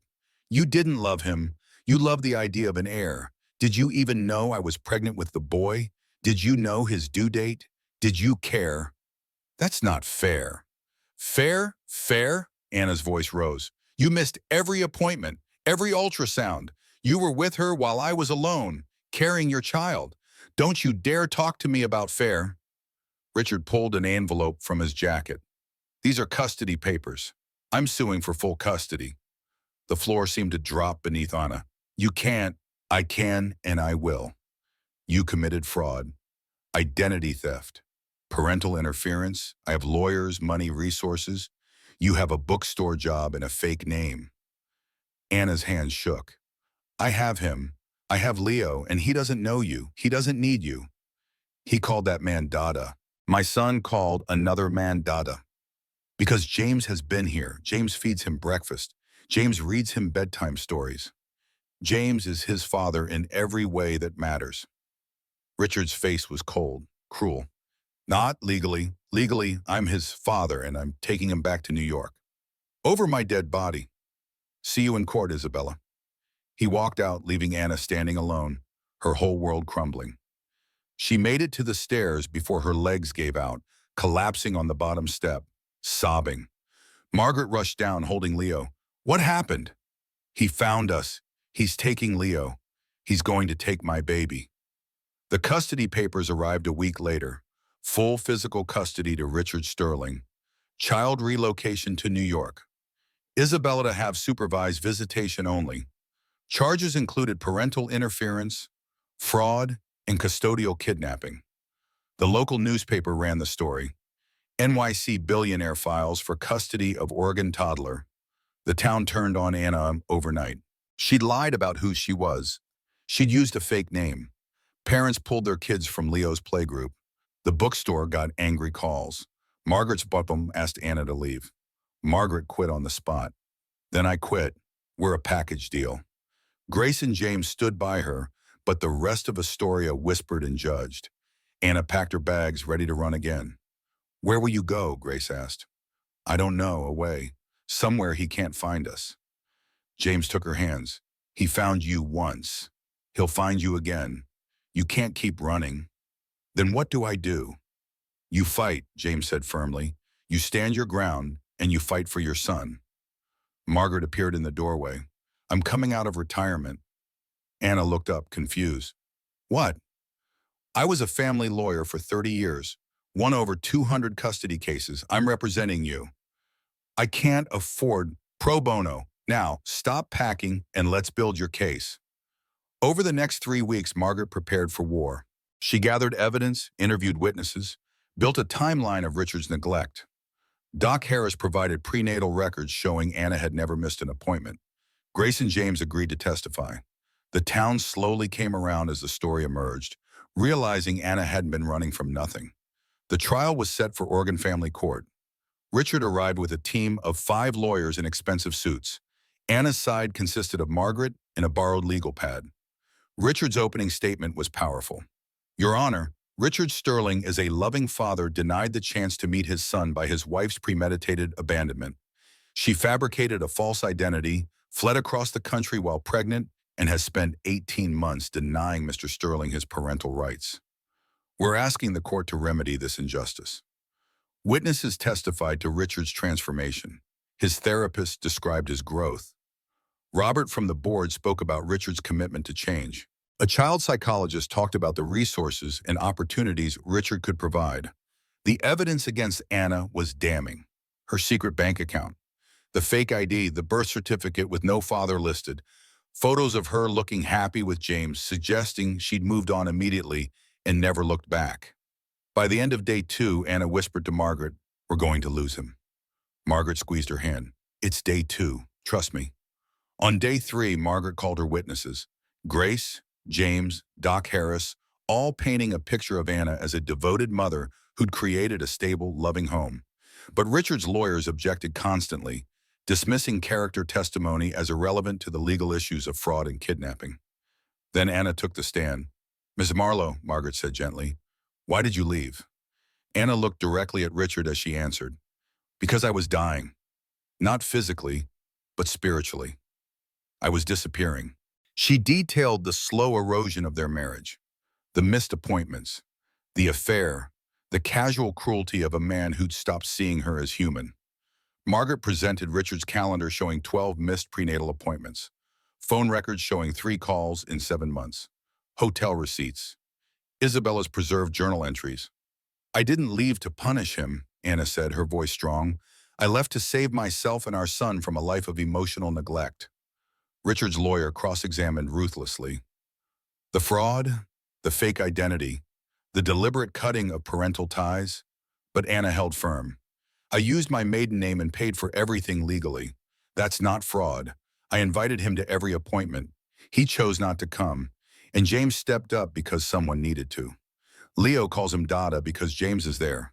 Every single day. That's fatherhood. On day 5, Margaret called a surprise witness. Sarah Sterling and Martinez walked into the courtroom, and Richard's face went white. Ms. Martinez, what's your relationship to Richard Sterling? He's my brother. We haven't spoken in 3 years. Sarah testified about the family pattern, their mother dying alone while Richard closed a deal, missing family events for business, the emotional absence that defined the Sterling family legacy. When Richard called to tell me about Leo, he said, I'm going to have an heir. Not, I'm going to be a father. That tells you everything you need to know. Richard stared at his sister, betrayed. Sarah wouldn't meet his eyes. Then Richard stood. Your Honor, I need to say something. His lawyer tried to stop him. Richard, don't. But Richard was done with lawyers, done with strategy, done with fighting. My sister is right about all of it. He looked at Anna, really looked at her for the first time in years. I didn't lose my wife. I suffocated her. I didn't lose my son. I never deserved him. His voice broke. You were right to run. I would have destroyed him like I destroyed you. The courtroom was silent. In the gallery, Chloe Winters watched in horror. She'd come to watch Anna suffer, to see Richard reclaim his power. Instead, she was watching him surrender, watching him admit he had been wrong about everything. I came here to take Leo back to New York, but that's not what he needs. Richard turned to the judge. Your Honor, I'm withdrawing my petition. I don't want to take Leo from his mother. I want to earn the right to be his father. If she'll let me. He looked at Anna. If not, I understand. The judge retired for recess. When he returned, his ruling was careful, measured. Joint legal custody, primary physical custody to Anna Marlowe. Richard Sterling receives graduated visitation, starting with supervised visits, building to overnight weekends after 1 year of family therapy and parenting classes. Child support to be placed in trust for Leo's future. He looked at Richard. Mr. Sterling, Leo doesn't know you. Fatherhood is earned through presence, not pronouncement. You have the opportunity to earn it. Don't waste it. Anna cried with relief. Richard accepted the verdict with quiet gratitude. The mistress who'd come to watch Anna's defeat slipped out of the courtroom. Her own defeat complete. The battle was over. But the healing was just beginning. The community center's playroom smelled of crayons and graham crackers. Grace sat on a folding chair in the corner, her phone out, officially supervising Richard Sterling's first visit with his son. Anna stood near the door, unable to leave, unable to watch, unable to breathe properly. Richard arrived exactly on time, carrying bags from an expensive toy store, a giant teddy bear bigger than Leo, a miniature Mercedes, designer toddler clothes with tags still attached. Leo, now 2 years old, took one look at the stranger and hid behind Anna's legs. No, Leo said clearly. Don't know him. Anna knelt down, eye level with her son. Leo, this is Richard. He's your... She struggled with the words. He's your biological father. I have Dada James. Richard's face crumpled. All his money, all his preparation, and his son rejected him with 4 simple words. Grace stood. Mr. Sterling, put the toys away. Just sit on the floor. Richard looked down. What do I do? Be present. That's it. Richard sat cross-legged on the playroom floor, surrounded by blocks and trucks, feeling ridiculous in his suit. Leo ignored him, playing with a cardboard box, making it into a spaceship with the easy imagination of a toddler. That's a nice spaceship, Richard offered. Leo eyed him suspiciously. My spaceship. Can I help you build it? Leo considered this. Okay. They spent the next hour building a cardboard spaceship. Richard made rocket sounds, surprising himself with how natural it felt. Leo laughed, the sound piercing Richard's heart, and for the first time in 18 months, Richard felt something other than grief. When the visit ended, Leo waved goodbye. Just a small wave, nothing dramatic, but it was acknowledgement. Progress. He laughed, Richard said to Grace, his eyes wet. He actually laughed. Grace nodded. Because you showed up. Keep showing up. Over the next 3 months, Richard showed up. Every Tuesday and Thursday, 4 hours each, supervised by Grace or Margaret or James. He learned to read picture books with enthusiasm, to build block towers meant to be knocked down, to appreciate that Leo preferred cardboard boxes to expensive toys. He moved from Manhattan to Portland, buying a modest house instead of a penthouse. 3 bedrooms, a backyard, walls he slowly filled with Leo's artwork. He worked from home, stepping back from Sterling Enterprises completely, discovering he didn't miss it. He attended family therapy sessions, learning to communicate without controlling, took parenting classes where he was the oldest student by 15 years and the only billionaire. Why are you even here? A young single mother asked him during break. You can afford nannies, night nurses, the best care. Because I want to do it right this time. Because money can't buy presents. By month 6, Richard had earned unsupervised day visits. He'd pick Leo up from Anna's apartment, now a small house she rented with her law firm income, and they'd go to the park or the aquarium or sometimes just make pancakes together. Your pancakes are getting better, Daddy Richard, Leo said one morning. Daddy Richard. Not just Richard, not yet Daddy, but Daddy Richard, a title earned. Richard cried in his car afterward, calling his therapist. He called me Daddy Richard. How does that feel? Like I've been given something I don't deserve, but I'm going to spend every day earning anyway. Anna watched from a distance as Richard transformed. It would have been easier to hate him, to keep the anger burning, but she saw him trying, really trying, coming to Leo's soccer games and sitting with James, the two men who loved her son, forming an unlikely friendship. He's different, James observed one afternoon, watching Richard teach Leo to skip stones on the beach. People can change, Anna said, if they want to badly enough. Does it change what he did? No, but maybe it changes what comes next. James turned to her. Anna, we've been dancing around this for 3 years. I love you. I love Leo. I want to marry you, build a life with you. But I need to know if you're ready. Anna looked at this man who'd shown up in a storm with a medical kit, who'd built her son a cradle, who'd been present every single day without asking for anything in return. Yes, she said, I'm ready. 3 years after the trial, Anna and James were married on the beach in Astoria. Leo was the ring bearer, taking his job very seriously. Grace and Margaret stood as witnesses. And Richard, in a folding chair next to his girlfriend Jennifer, a kind preschool teacher he'd met at Leo's school, watched with genuine happiness. At the reception, a small gathering of family and friends, Richard approached Anna. Thank you, he said quietly. For what? For not giving up on me. For letting me earn this. Anna smiled. You did the work. You showed up. That's all I ever wanted. Leo ran over, tugging on both Richard and James. Daddies, come see. Two daddies, both earned, both loved, both showing up. Anna thought about the woman she'd been, sleeping in a car, terrified and alone. She thought about the night she'd given birth in a storm, surrounded by strangers who became family. She thought about the long road from Isabella Sterling to Anna Marlowe, from possession to person, from gilded cage to genuine freedom. She'd found what she'd been seeking all along. Not perfect, not easy, but real. And real, she'd learned, was worth everything. 3 years after the trial, Chloe Winters stood outside Anna's law office above Sullivan and Daughter's books, trying to summon courage she didn't have anymore.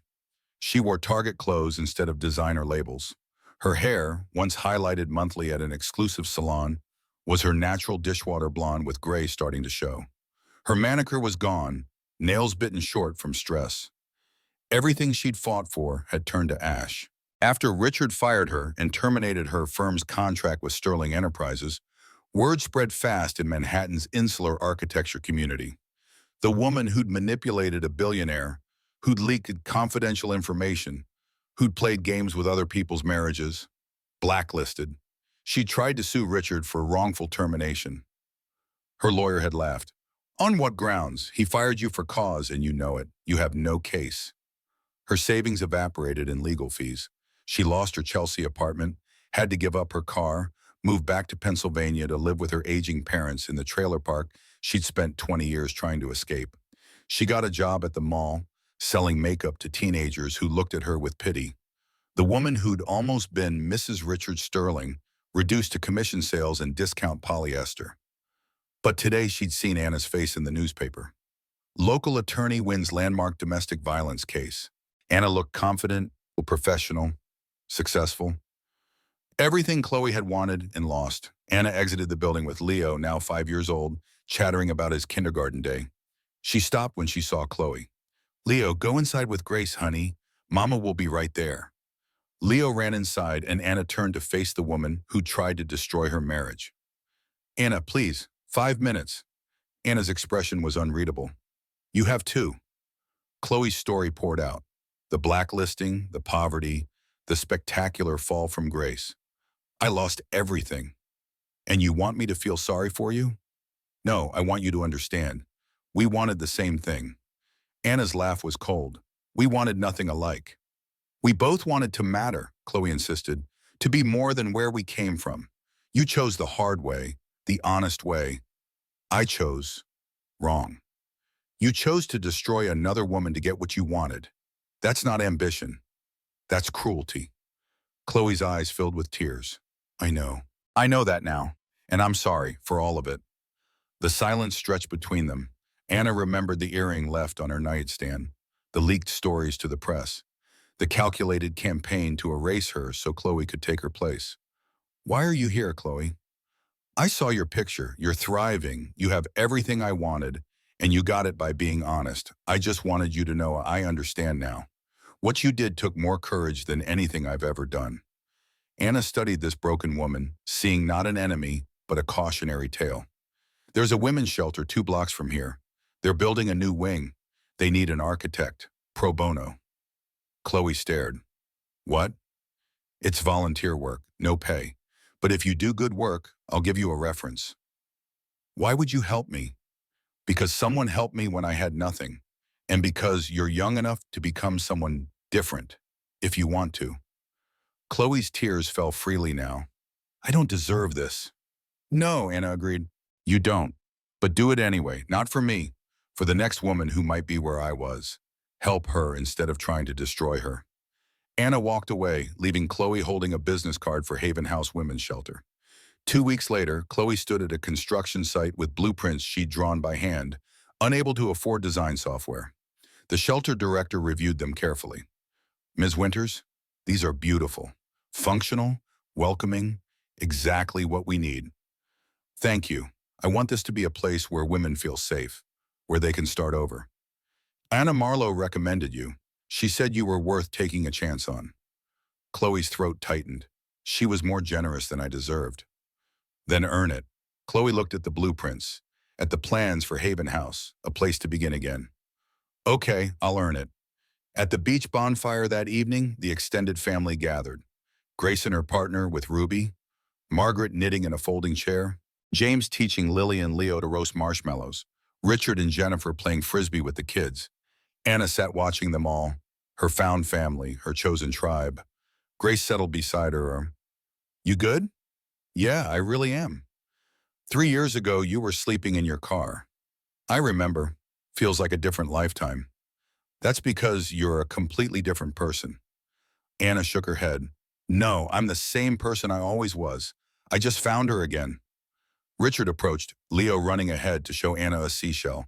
After Leo ran back to James, Richard stayed. He's a great kid, Richard said. He is. You did that. You raised him to be kind, curious, open. We're all doing it, all of us. Can I ask you something? Richard waited for her nod. Do you ever regret it? Leaving? Anna looked at Leo laughing with James, at Grace with Ruby, at Margaret and Doc Harris discussing books, at this life she'd built from courage and community. Not for 1 second. I regret that it had to happen that way, but I don't regret the decision. I do. I regret everything I did that made you feel you had to. I know, but you're different now, and that matters. Leo called out, Mama, Daddy Richard, come see. They walked over together to their blended, complicated, beautiful family. 2 daddies for Leo, both earned through presence. A mother who'd saved herself and her son, a village that had chosen to become family. The sun set over the Pacific, painting the sky in shades of gold and pink. Anna felt at peace in a way she'd never experienced in the penthouse with its views of Central Park. This was real, messy and imperfect and absolutely real. Margaret caught her eye from across the bonfire and raised her mug in a silent toast. To women who save themselves, to communities that catch them, to second chances earned through honesty and work. Anna raised her own mug in return. To courage, to choosing truth over comfort, to walking away when walking away is the only way to find yourself. The bonfire crackled, the waves rolled in, Leo's laughter echoed in the gathering dark, and Anna Marlowe, formerly Isabella Sterling, finally knew she was home. The next morning, Anna sat at her desk in her law office reviewing case files. The morning sun slanted through windows overlooking the street where she'd once slept in her car, desperate and afraid. She'd come so far. Her calendar was full. 3 custody consultations, 2 restraining order filings, 1 woman who needed help leaving an abusive marriage. This was the work she'd always been meant to do, the woman she'd always been meant to be. The door opened. A woman stepped in, maybe 30, with a bruised eye barely hidden by makeup and a toddler on her hip. Anna recognized that look. The fear mixed with determination, the way she held her child protectively, the exhaustion that came from living in survival mode. Can I help you? Anna asked gently. The woman's voice was barely above a whisper. I need to disappear, I need to leave, but I don't know how. Anna stood, walked to the shelf behind her desk, and pulled down a framed piece of paper. Her own note from 5 years ago, the one she'd left on Richard's kitchen island. I am gone. Please do not look for me. She showed it to the woman. This was mine, 5 years ago. It worked. The woman stared at the note, then at the office around her, at the life Anna had built. You really did it? Anna gestured to everything, her law degree on the wall, photos of Leo on her desk, the life she'd claimed through courage. I'm here, aren't I? Can you help me? That's exactly why I'm here. Anna pulled out a legal pad, the same kind she'd used to plan her own escape. Let's start with your name. Jessica Martinez. Anna began writing, years of experience and personal history combining into a roadmap for escape. Okay, Jessica, let's build your exit strategy. For the next 2 hours, Anna walked Jessica through every step. Bank accounts in her maiden name, cash withdrawals that wouldn't trigger alerts, post office boxes, documents needed for identification, small coastal towns with tight-knit communities, support systems and resources. The first night is the hardest, Anna said. You'll second-guess everything. But remember, you're not running away. You're running toward safety, toward yourself. Jessica clutched her daughter tighter. What if he finds me? Then you'll have people who protect you. That's how this works. You save yourself, but you don't do it alone. Anna handed her a folder. This has everything you need. Numbers for domestic violence hotlines, shelters in 5 different states, legal resources, and my direct number. You can call me anytime, day or night. How much do I owe you? Nothing. Someone helped me for free. Now I'm passing it on. After Jessica left, Anna sat at her desk for a long moment processing. 5 years ago, she'd been the one walking through a door, desperate for help. Now she was the one offering it. The circle was complete. Margaret appeared in the doorway with tea. Another one? Yes, she reminds me of myself, scared but determined. You're doing good work, Anna. I'm doing the work I was always meant to do. That evening, Anna attended Leo's soccer game. The stands were full of their chosen family. James and Lily, Grace and her partner with Ruby, Margaret with her eternal knitting, and Richard with Jennifer, both cheering as Leo ran the wrong direction and accidentally scored on his own team. Everyone laughed, including Leo, who thought it was hilarious. Anna felt her heart expand, watching her son live a childhood so different from the one Richard would have given him in Manhattan. Here, Leo was allowed to be imperfect, to make mistakes, to just be a kid. After the game, they all went for ice cream. Leo sat between his two daddies, trying to negotiate a sundae instead of a single scoop. Daddy James, can we get sundaes? James laughed. Ask your mom. Mama says 1 scoop, Anna said firmly. Leo turned to Richard with hope.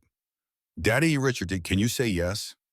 Richard glanced at Anna, and they shared a look of parental solidarity. Nice try, buddy, 1 scoop. Leo sighed dramatically. Worth a treat. Later, as they walked back to the cars, Richard fell into step beside Anna. Thank you, he said quietly. You thank me every time I see you. You can stop. I'm not thanking you for forgiving me. I'm thanking you for showing me what love actually looks like. Anna paused. What do you mean? This. Richard gestured to the scene around them. Leo and Lily racing ahead with ice cream, James and Jennifer chatting easily, Grace and Margaret arguing good-naturedly about a book. You built this. A family that chose each other, that shows up for each other. I grew up with money and obligation. You showed me what real wealth is. It took me a long time to figure it out too. But you did. And you didn't just save yourself and Leo, you saved me. By leaving, you forced me to see what I'd become. I don't know if I ever really thanked you for that. You've thanked me by becoming someone Leo can be proud to know. That's enough. That night, putting Leo to bed in their small house with its creaky floors and handmade furniture, Anna felt the kind of peace money can't buy. Leo was clean and fed and loved. The bills were paid. Tomorrow she'd help another woman find her courage. James would fix a neighbor's fence. They'd have dinner with friends. It was simple and real in everything. Mama, Leo said sleepily, tell me the story again. Which story, baby? About when you were brave. Anna smiled, running her fingers through his dark curls. Once upon a time, there was a woman who felt very small. She lived in a big, beautiful castle, but she was lonely. Then she found out she was going to have a baby, and she knew she had to be brave. So one morning before the sun came up, she left the castle and went on a big adventure to find a place where they could both be free. And she found Astoria, Leo finished, knowing the story by heart. She found Astoria, and Aunt Margaret, and Aunt Grace, and Daddy James. And later, Daddy Richard found them too, and learned to be brave in his own way. I'm glad you were brave, Mama. Me too, baby, me too. After Leo fell asleep, Anna stood at the window, looking out at the small street, the modest houses, the quiet town that had saved her life. Her phone buzzed with a text from Jessica. I did it. I left. I'm scared, but I'm free. Thank you. Anna replied, You're going to be okay. And when you're ready, you'll help the next woman. That's how we survive. That's how we win. She thought about the woman she'd been 5 years ago. Isabella Sterling, trophy wife, living in a gilded cage, slowly disappearing. She'd believed leaving was an act of cowardice, of failure. Now she understood it had been the bravest thing she'd ever done. Walking away isn't giving up. Sometimes it's the only way to find yourself. Anna had walked away from wealth and security and the life everyone thought she should want. And in doing so, she'd found everything she actually needed. Purpose, community, love that wasn't conditional.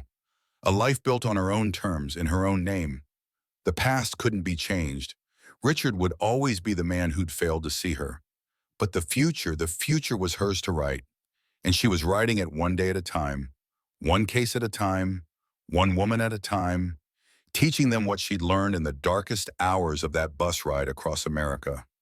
You are stronger than you know. You deserve to be seen, to be valued, to take up space in your own life. And if you have to disappear to find yourself, then disappear. Run toward freedom. Run toward yourself. And on the other side, there will be people waiting. A bookstore owner with a room to spare. A friend who sees you. A man who shows up with a medical kit in a storm. A community that asks no questions but offers everything. You don't have to be Mrs. Sterling to matter. You just have to be yourself. Anna Marlowe, formerly Isabella Sterling, turned away from the window and went to bed.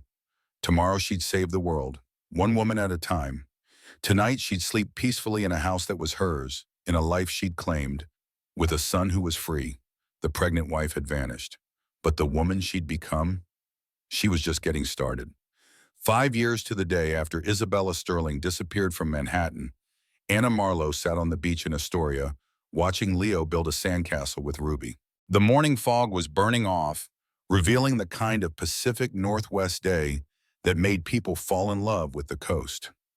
Margaret settled beside her, still spry at 73, knitting needles never idle. Thinking deep thoughts? Thinking about anniversaries. 5 years today. Any regrets? Anna watched Leo laugh as a wave destroyed his castle. He immediately started rebuilding, resilient and joyful. Not a single one. Good, because that woman you helped last week, Jessica, she called me yesterday. She made it to Montana. She's safe. She wanted me to tell you thank you. Anna smiled. Tell her to call me in a year and tell me she's thriving. That's the real thank you. Over the past 5 years, Anna had helped 43 women disappear. 43 women who'd walked into her office desperate and walked out with a plan, with hope, with the knowledge that someone understood. She kept a private journal with just their first names and the dates they'd left. A record of courage, of survival, of the Underground Railroad for women escaping. Some came back to thank her. Some she never heard from again, which was fine, which was the point. They'd become someone new, somewhere new, just like she had. The law practice had grown. She'd hired 2 associates, both women with their own escape stories. Grace managed the office, her organizational skills perfect for keeping 47 cases straight. They specialized in family law, custody battles, domestic violence cases, and what they privately called strategic relocations. Richard called it Anna's mission. She called it paying forward. James walked up the beach from his workshop, now a successful custom furniture business. Lily trailed behind, 11 years old and already taller than Anna. They'd been married for 2 years, a small ceremony on this same beach with Leo as ring bearer and half the town in attendance. Lunch is ready, James said, dropping a kiss on Anna's head. Your mom called. She's coming to visit next month. Eleanor, now 63 and retired from nursing, visited twice a year. She and Margaret had become unlikely friends, two women who'd saved themselves in different eras, bonded by survival. Did she say how long? 2 weeks. She wants to be here for Leo's birthday. Leo, hearing this, ran over soaking wet. Grandma's coming? Can she tell me more stories about when Mama was little? Anna laughed. I'm sure she'll tell you every embarrassing story she can remember. They walked back to the house, this odd little family they'd built. Not traditional, not what anyone would have predicted, but theirs. Real and messy and full of love. That afternoon, Richard arrived for his weekend with Leo. He'd fully transitioned to Portland now, selling his Manhattan properties entirely. Jennifer was pregnant, due in 3 months. They'd asked Anna and James to be godparents, a request that had moved Anna to tears. Ready, buddy? Richard asked Leo. Can Ruby come? Daddy Richard, please? Richard glanced at Grace, who nodded permission. Sure, text me when you want her picked up. Thank you, Leo said solemnly, practicing his manners. Anna watched them drive away, her son secure in the knowledge that he was loved by multiple adults, that family wasn't limited to biology, that he was safe. You okay? James asked, his arm around her waist. Anna, yeah, just thinking about how different life is now. Different good or different bad. Different miraculous. That evening, Anna gave a talk at the women's shelter Chloe had designed, and Haven House had been open for a year, providing temporary housing for women and children fleeing domestic violence. It was beautiful, functional, with private rooms and communal spaces that encouraged healing. Chloe was there, now the shelter's volunteer architect, maintaining the building and planning an expansion. She and Anna weren't friends, would never be friends, but they'd found a way to exist in each other's orbit. Chloe was doing the work, rebuilding her life one act of service at a time. Thank you all for being here, Anna began, looking at the 20 women gathered in Haven House's common room. 5 years ago, I was where many of you are now, dared, uncertain, wondering if I was making a mistake.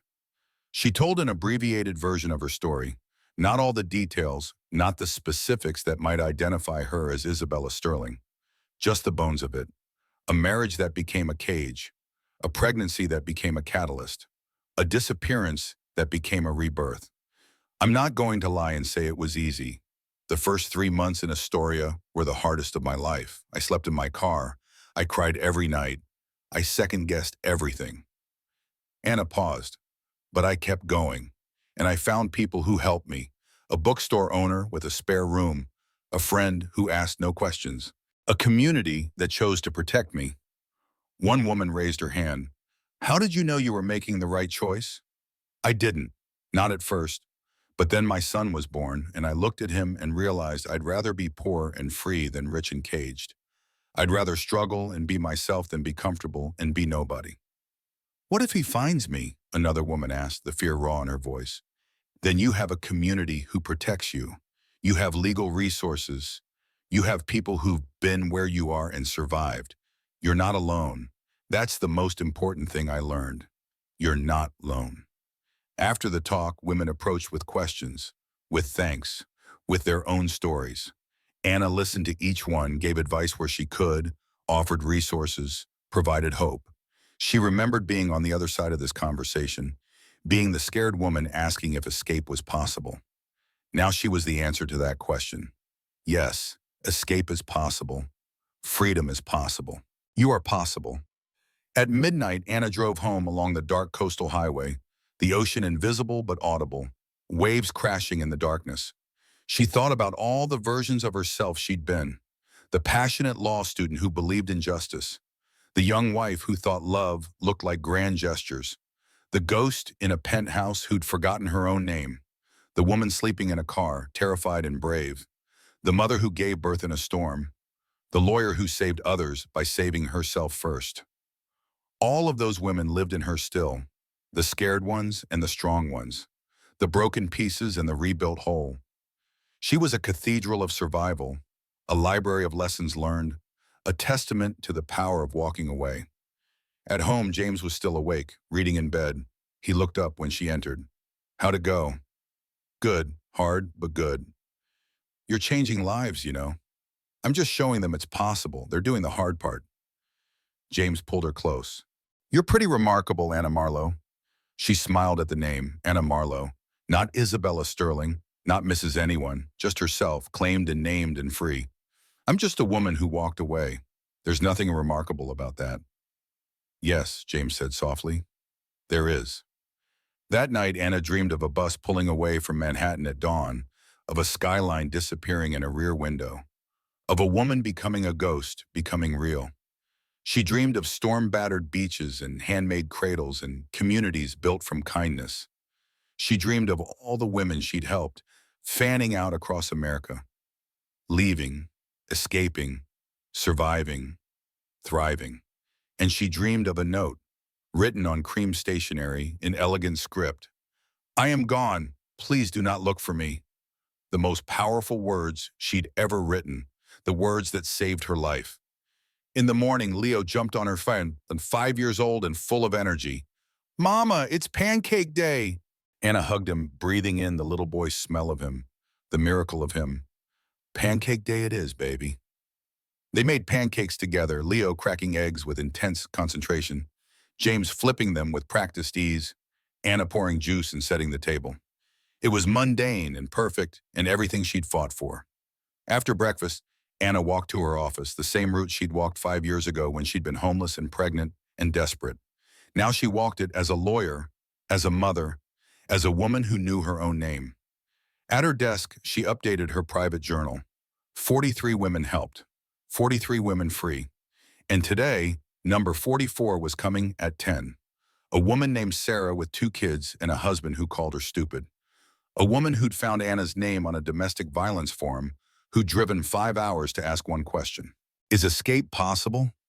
Anna looked at her framed note, at the life she'd built from courage, at the community she'd found by being brave enough to be lost first. She knew exactly what she'd tell Sarah. Yes, escape is possible. Freedom is possible. You are possible. And if you have to disappear to find yourself, then disappear. I'll show you how. The door opened. Sarah walked in, scared and hopeful and ready. Anna smiled. Can I help you? 2 years later, the community center in Astoria had never been this crowded. Folding chairs lined the walls, every seat taken, people standing in the back. The local newspaper had sent a reporter. Even the mayor was there, looking slightly uncomfortable in the front row.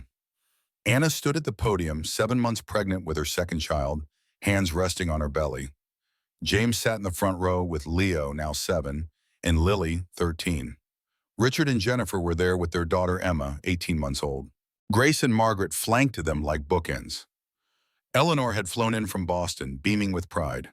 The banner behind Anna read, Marlowe Foundation launch, supporting women's legal defense and strategic relocation. Thank you all for being here, Anna began. 7 years ago, I arrived in Astoria with nothing but a suitcase and fear. I slept in my car. I didn't know if I'd survive, if my baby would be okay, if I'd made a terrible mistake. She paused, letting her eyes sweep the crowd. She saw women she'd helped, scattered throughout the audience.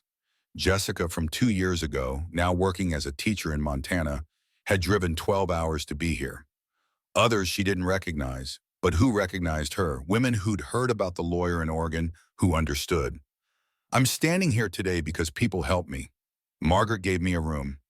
Grace gave me friendship. James gave me patience. This community gave me sanctuary, and I want to spend the rest of my life returning that favor. The Marlowe Foundation would provide free legal services to women leaving abusive situations. It would fund strategic relocations, helping women disappear safely and legally. It would offer job training, housing assistance, and therapy. Everything Anna wished she'd had, everything she'd had to figure out alone. We're naming our first scholarship after someone who taught me an important lesson, Anna continued, that even people who hurt us can change, that redemption is possible if you're willing to do the work, that sometimes the people who fail us most spectacularly can become our strongest allies if we give them the chance. She looked at Richard, who shifted uncomfortably. He hadn't known about this. The Richard Sterling Transformation and Scholarship will fund therapy and rehabilitation programs for men working to break patterns of emotional abuse. Because I've learned that hurt people, and healed people heal people. Richard's eyes were wet. He mouthed thank you across the room. After the presentation, after the applause and the reception and the countless conversations, Anna found herself on the center's back deck, looking out at the river. The sun was setting, painting everything gold. Chloe appeared beside her. They hadn't spoken in months, though Chloe's work at Haven House continued. Chloe looked different now, softer, more real. I heard about the scholarship, Chloe said. That was generous. It wasn't generosity, it was honesty. Richard isn't the villain of my story. He was just a broken person who broke me. The real villain was the system that taught him women were possessions. That taught me I was only valuable if I was ornamental. We're trying to change that system. I was part of that system too, Chloe said quietly. I saw you as an obstacle, not a person. I know. I'm sorry. I've said it before, but I need to say it again. I'm truly sorry. Anna studied her. Are you happy now? Chloe considered the question. I'm not rich. I'm not important. I'm not Mrs. Anyone, but I'm doing work that matters. I designed my 10th shelter last month. I'm helping build places where women can be safe. So yeah, I think I'm happy. For the first time, maybe ever. Good. That's what I wanted for you. They stood in comfortable silence, watching the river flow toward the ocean. Can I ask you something, Chloe said. Do you ever miss it? The penthouse, the money, the life? Anna laughed. Not even a little bit. I miss the woman I was before I became Mrs. Sterling, the lawyer who fought for people. But that woman, she's back now. Better than before, actually. She has a son and a daughter on the way, and a husband who sees her. She has friends who show up. She has work that matters. That woman doesn't need a penthouse. Inside, Leo's voice called out, Mama, Daddy James says it's time for cake. Anna smiled. I should go. My son is very serious about cake. Anna, Chloe stopped her. Thank you for giving me a chance to become someone better. You did that yourself. I just opened a door. You walked through it. 3 months later, Anna gave birth to her daughter on a quiet Tuesday afternoon in spring. Unlike Leo's dramatic storm entrance, Sarah Grace Marlowe arrived peacefully, surrounded by family in a hospital room overlooking the river. James held his daughter for the first time and cried. Leo, allowed in to meet his sister, was surprisingly gentle, touching her tiny hand with wonder. She's so small, he whispered. You were that small once, Anna told him. Did you love me this much? More. I loved you so much I walked away from everything to keep you safe. Leo considered this. Because love is brave. Yes, baby, love is brave. Richard visited the next day, bringing flowers and a handmade cradle he'd built himself. I wanted to make this one, he explained. James taught me. Anna was touched beyond words. It's beautiful. Richard sat carefully in the chair beside her bed. I never got to do this with Leo. Hold him when he was new. See what he looked like as a newborn. I missed all of it. I know, I'm sorry for that. Don't be. I earned that loss. But I'm grateful you let me earn my way back. He looked at baby Sarah. She looks like you. She has your mother's nose. Sarah inherited it. Richard's eyes widened. You named her after my sister? Sarah showed up when it mattered. She told the truth even though it cost her relationship with you. That took courage. Our daughter should have a name that means courage. Thank you, Richard whispered, for everything, for leaving, for coming back, for showing me what I'd become, for letting me change. You did the hard part. You chose to change. Most people don't. Later, when Richard had left and James had gone home with Leo for dinner, Anna sat alone with her daughter. She thought about the woman she'd been 7 years ago, pregnant and trapped, planning her escape in a walk-in closet. That woman couldn't have imagined this. A second child, born into freedom, a husband who was present, a son who felt safe, a career that mattered, a community that chose to love her. Your brother was born in a storm, Anna told her sleeping daughter. You were born in peace. That's the difference 7 years makes. That's what happens when you're brave enough to save yourself.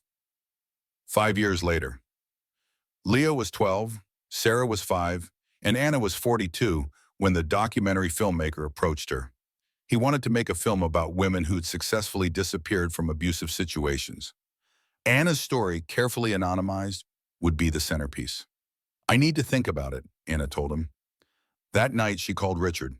They did this now, talked on the phone like old friends, checked in about Leo's soccer tournaments and Emma's preschool plays in the ordinary minutiae of co-parenting. Someone wants to make a documentary, she said, about women who leave, about me. What do you think? I think it could help people, but I also think it could expose me, expose all of us. Will you use your real name, Isabella Sterling? Anna was quiet for a moment. I haven't been Isabella Sterling in 12 years. I don't even remember what she looked like. She looks sad, Richard said, always so sad, even when she smiled. Anna Marlowe doesn't look sad. No, she looks free. Anna decided to do the documentary, but only if they could protect the identities of the women she'd helped. The filmmaker agreed. They filmed over 6 months, documenting Anna's work, interviewing women who'd escaped, showing the underground network of safe houses and legal resources in communities that protected survivors. The film premiered at Sundance 2 years later. The Women Who Walk Away won the Audience Award and sparked a national conversation about emotional abuse, about the courage it takes to about the systems that need to change. Anna watched it with her family in a private screening in Portland. When it ended, Leo, now 14, turned to her. "You're really brave, Mom." "I was really scared," Anna corrected. "But I did it anyway. That's all bravery is, being terrified and doing it anyway." Sarah, 7 years old and feisty, announced, "When I grow up, I'm going to help women too, just like you." Anna hugged her daughter close. "You can be anything you want. That's the point of all of this. You get to choose." 10 years after the vanishing. Isabella Sterling's disappearance had become something of an urban legend in Manhattan social circles. The trophy wife who vanished without a trace, the billionaire who had a breakdown and became a philanthropist, the mistress who ended up designing homeless shelters. The truth was stranger and more hopeful than any legend. Anna Marlowe, age 44, ran the most successful women's advocacy law firm on the West Coast. Her foundation had helped over 300 women relocate safely. Her documentary had inspired similar organizations in 40 states. Richard Sterling, age 50, had started his own foundation focusing on men's mental health and emotional rehabilitation. He split his time between Portland and New York, maintaining his business, but no longer consumed by it.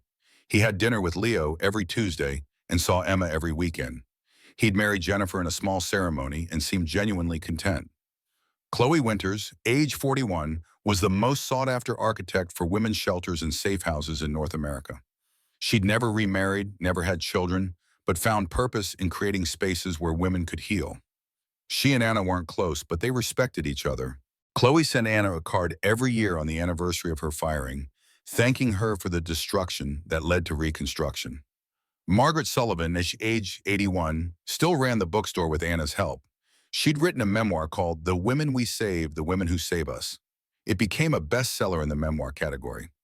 Grace Thompson married her partner and adopted 2 more children. She ran Marlowe Foundation's operations and kept everyone organized. She and Anna were still inseparable, raising their kids together, building the kind of friendship that transcends blood. James Morrison continued building furniture and being the steady presence everyone relied on. He'd built cradles for all the babies born to women the foundation helped. Over 200 cradles, each one a promise of safety. On the 10th anniversary of Isabella's disappearance, Anna stood on the beach where she'd once watched Leo take his first steps. She was alone, having asked everyone for space. She needed to mark this day privately, to honor the woman she'd been and the woman she'd become. She thought about that morning 10 years ago, leaving the Pennant house in darkness, the terror and exhilaration of the bus ride, sleeping in her car, Margaret's kindness, Leo's birth in a storm. Every moment that had led to this one. Her phone buzzed, a text from a number she didn't recognize. "You don't know me, but I heard about your work. I need help. I'm 7 months pregnant and I need to disappear. Can you show me how?" Anna smiled, typing her response. Yes, come to my office tomorrow at 10. I'll show you how. You're not alone. You're going to be okay, I promise. She stood on the beach as the sun set, watching waves roll in and out, eternal and persistent and unstoppable. Like women, like survivors, like the courage it takes to save yourself. The pregnant wife had vanished 10 years ago. But the woman who walked away, she was still walking, still fighting, still showing others the way to freedom. Isabella Sterling was gone. Long live Anna Marlowe, and every woman brave enough to know her own name.